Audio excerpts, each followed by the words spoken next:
ಎಲ್ಲರಿಗೂ ನಮಸ್ಕಾರ, ಹಬ್ಬದ ಶುಭಾಶಯಗಳು. ಮೊದಲಿಗೆ ಈ ಸಿನಿಮಾದ ಭಾಗವಾಗಿ, ಜೊತೆಗೆ ಒಬ್ಬ ಕನ್ನಡಿಗನಾಗಿ ಈ ಸಿನಿಮಾದ ಭಾಗವಾಗಿ ನಮ್ಗೆ ಬಹಳ ಖುಷಿ ಆಗುತ್ತೆ. ಯಾಕಂದ್ರೆ ಹೊರಗಡೆ ಹೋದಾಗೆಲ್ಲ ನಮ್ಗೆ ತೋರಿಸೋದಕ್ಕೆ ಸಿನಿಮಾಗಳು ಕಮ್ಮಿ ಇದೆ ಅನ್ನೋ ನನಗಿರುವಂತದ್ದು. ಒಬ್ಬ ಕನ್ನಡಿಗನಾಗಿ, ಇಲ್ಲಿನ ಟೆಕ್ನಿಷಿಯನ್ ಆಗಿ ಮೊದಲಿಗೆ ನಾನು ಈ ಅವಕಾಶವನ್ನ ಈ ಸಿನಿಮಾದಲ್ಲಿ ಕೆಲಸ ಮಾಡಿದಂತಹ ಟೆಕ್ನಿಷಿಯನ್ಗಳಿಗೆ ಥ್ಯಾಂಕ್ ಯು ಅಂತ ಹೇಳೋದಕ್ಕೆ ಇಷ್ಟಪಡ್ತೀನಿ. ರವಿ ವರ್ಮಾ ಅವರು, ಡ್ಯಾನಿ ಮಾಸ್ಟರ್, ಇದ್ರ ಕೆಲಸಗಳನ್ನ ನೋಡ್ತಾ ಇದ್ದಾಗ ನನಗೆ ಎಂತ ಆನಂದ ಆಯಿತು ಅಂದ್ರೆ, ನನ್ನ ಭಾಗ್ಯ ಇದು, ನನ್ನ ಫಿಲ್ಮ್ ಸ್ಕೂಲ್ ಇದು. ಅಷ್ಟು ಒಳ್ಳೆ ಕೆಲಸಗಾರರು. ಅವರ ಕೆಲಸ ನೋಡ್ತಾ ಈ ಸಿನಿಮಾದಲ್ಲಿ ಅವರು ನಾವು ಎಷ್ಟು ಒಳ್ಳೆ ಸಿನಿಮಾ ಮಾಡ್ಬೋದು ಅನ್ನೋಂಥ ಕನಸನ್ನ ಕಂಡುಕೊಂಡ್ರು. ಜೊತೆಗೆ ಸತ್ಯ ಸರ್ ಇದ್ರು, ಅವರ ಸಿನಿಮಾಟೋಗ್ರಫಿ, ಜೊತೆಗೆ ಈ ಸಿನಿಮಾನ ಒಬ್ಬ ಹೊಸ ನಿರ್ದೇಶಕರಿಗೆ ಯಾವ ರೀತಿ ಹೆಗಲಾಗಿ ನಿಲ್ಲಬೇಕು ಅದೆಲ್ಲದೂ ಅವ್ರು ನಿಂತಿದ್ರು. ಜೊತೆಗೆ ಧನು ಮಾಸ್ಟರ್ ಹೇಳಿದ್ದಾರೆ, ಧನು ಅವರು, ಅವರ ಕೊರಿಯೋಗ್ರಫಿ ತುಂಬಾ ಒಳ್ಳೆ ಕೆಲಸ ಸರ್, ಥ್ಯಾಂಕ್ ಯು. ಅಂಡ್ ಅದಾದ್ಮೇಲೆ ಸರ್ ನಿಮಗೆ ಥ್ಯಾಂಕ್ ಯು ಸೋ ಮಚ್. ಈ ಸಿನಿಮಾದಲ್ಲಿ ಅವರಿಗೆ ತುಂಬಾ ಟಾರ್ಚರ್ ಕೊಟ್ಟಿದ್ರೆ ನಾನೇ ಅನ್ಸುತ್ತೆ. ಯಾಕಂದ್ರೆ ಪ್ರತಿ ದಿವಸ ಈಗಲೂ ಫೋನ್ ಮಾಡಿ ಕೇಳ್ತೀನಿ, ಏನಾಗ್ತಾ ಇದೆ ಸರ್ ವಿಷಯಪ್ಪ ಅಂತ.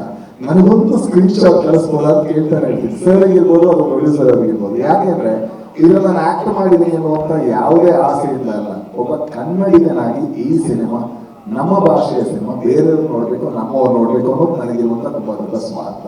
ಅದರಿಂದಾಗಿ ಪ್ರತಿ ಸತಿ ಕೇಳ್ತಾ ಇರ್ತಾನೆ. ಜೊತೆಗೆ ಅರ್ಜುನ್ ಜನ್ಯಸ್ ಅವರಿಗೆ ತುಂಬಾ ದೊಡ್ಡ ಥ್ಯಾಂಕ್ಸ್. ಯಾಕಂದ್ರೆ ನಾನು ಈ ಸಿನಿಮಾದಲ್ಲಿ ಮಾಡಲ್ಲ ಅಂತ ಅವ್ರ ಖಾಲಿಗೆಲ್ಲ ಬಿದ್ದಿದೆ. ಯಾಕೆ ಅಂತ ಹೇಳಿದ್ರೆ ನನಗೆ ನಾನು ಡೈರೆಕ್ಷನ್ ಮಾಡ್ಬೇಕು ಸರ್, ಕಾಂಬಿನೇಷನ್ ಇಲ್ಲೇ ಆಗ್ತಾ ಹೋಗುತ್ತೆ ಅನ್ನೋ ಕಾರಣಕ್ಕೋಸ್ಕರ. ಬಟ್ ಅವರು ಅಷ್ಟು ಒತ್ತಾಯ ಮಾಡಿ ಮಾಡಿಸಿದ್ದು ಇವತ್ತು ನನಗೆ ತುಂಬಾ ಹೆಮ್ಮೆ ಕೊಡ್ತಾ ಇದೆ sir. Thank you so much. ಅಂತ ಅರ್ಜುನ್ ಜನ್ಯಸ್ ಅವ್ರ ಬಗ್ಗೆ ಒಂದು ಮಾತು ಹೇಳಬೇಕು. ಆ ಮನುಷ್ಯ ಯಾವ ಕನಸನ್ನ ಕಂಡಿದ್ದಾರೆ ಅದನ್ನ ಅಚೀವ್ ಮಾಡಕ್ಕೆ ಅವರು ಯಾವ ಶ್ರಮ ಕೂಡ ಪಡೋದಕ್ಕೆ ತಯಾರಿದ್ದಾರೆ. ಅವರನ್ನು ನಾನು ನೋಡಿದ್ದೀನಿ, 3-4 ದಿವಸ ರಾತ್ರಿ ನಿದ್ದೆ ಬಿಟ್ಟು ಬೇರೆ ಯಾವುದೋ ಕೆಲಸವನ್ನ ಕಂಪ್ಲೀಟ್ ಮಾಡಿ, ಜೊತೆಗೆ ಇದ್ರ ಮ್ಯೂಸಿಕ್ ಸ್ಕೋರ್ ಮಾಡ್ಕೊಂಡು ಜೊತೆಗೆ ಶೂಟ್ ಮಾಡ್ತಾ ಇದ್ದಾರೆ. ನಾನು ಇಲ್ಲಿ ತನಕ ಯಾವ ನಿರ್ದೇಶಕ ನನ್ನನ್ನು ಸೇರಿಸಿ ಒಂದು ಸಿನಿಮಾಗೆ ಇಷ್ಟು ದುಡಿಯೋದನ್ನು ನಾನು ಯಾವತ್ತೂ ನೋಡಿಲ್ಲ. Thank you so much sir.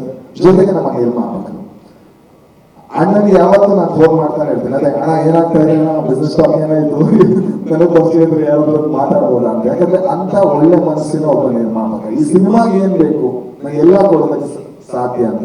ಜೊತೆಗೆ ನನ್ನ ಸಹಿಸ್ಕೊಂಡಂತ ಉಪೇಂದ್ರ ಸರ್ ಮತ್ತೆ ಶಿವರಾಜ್ ಕುಮಾರ್ ಅವರಿಗೆ ಥ್ಯಾಂಕ್ಸ್ ಹೇಳೋದಕ್ಕೆ ಇಷ್ಟಪಡ್ತೀನಿ. ಯಾಕಂದ್ರೆ ನಾನೊಬ್ಬ ಸಣ್ಣ ನಟ, ಮಾಡಿರೋದೇ 10-12 ಸಿನಿಮಾಗಳು, ಅದು ಕೂಡ ಸಣ್ಣ ಸಣ್ಣ ರೋಲ್ಗಳು.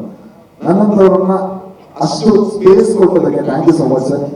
ಜೊತೆಗೆ ಅವ್ರ ಜೊತೆ ಯಾವಾಗಲೂ ಶೂಟ್ ಹಿಂಗೆ ಇರ್ಬೇಕಾದ್ರೆ ಶೂಟ್ ಆಗಿ ಒಂದು ಶಾರ್ಟ್ ಆದ್ಮೇಲೆ ನಾನು ಇಂಟರ್ವ್ಯೂ ನೋಡ್ತಾ ಇತ್ತು.